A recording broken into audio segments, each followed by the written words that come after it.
What's going on, guys? My name is Trevor. Welcome back to the channel. I just got done watching the finale to Ahsoka. This is my immediate reaction. Literally just got done watching it. If you have not seen the finale yet, spoilers are ahead.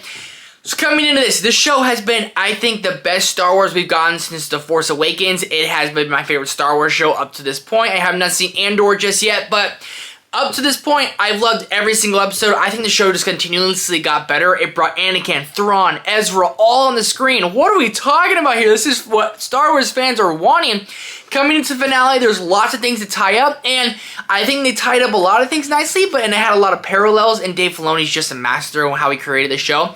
But I also think there's some missed opportunities with this episode. One being, I was really just wanting more, and it really kind of left us on a huge cliffhanger, and I felt like a lot of stories were wrapped up within 30 seconds. Like, I mean, when they showed Lord Balin, and all of a sudden he just pops up, and he's standing on a big statue, dude, pointing. And Lord Balin Skull has arguably been one of my favorite characters throughout this, so I definitely was missing his presence a little bit. But on the more positive side here, you have Morgan and Ahsoka, arguably the best duel of the entire show, and arguably the best duel in a long time we've seen.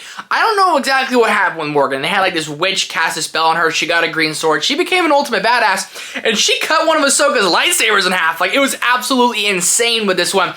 And Sabine has been just on this journey, and it led up to this point, and you just knew, you absolutely knew that it was like, she's gonna use the Force, and it's gonna come to her in this episode. So it came to her at the best time. She was literally like almost on the verge of just death, and used the Force, grabs a lightsaber, Ezra builds a lightsaber. So many little things in here that were just so epic and amazing.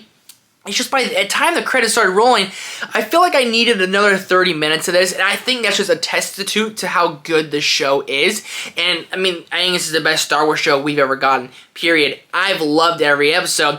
And the finale, I don't want to say they dropped the ball, because that's not the right term, but they definitely left me wanting a little too much, so I didn't love the finale like I loved the entire show. And I would say the finale is arguably my least favorite episode of the entire show, which is crazy to say, because there's so many good things in this episode. And Ezra gets to go home. Sabine stays with Ahsoka. They stay together. She's obviously, I think this is going to lead into season 2. Ahsoka really trading Sabine.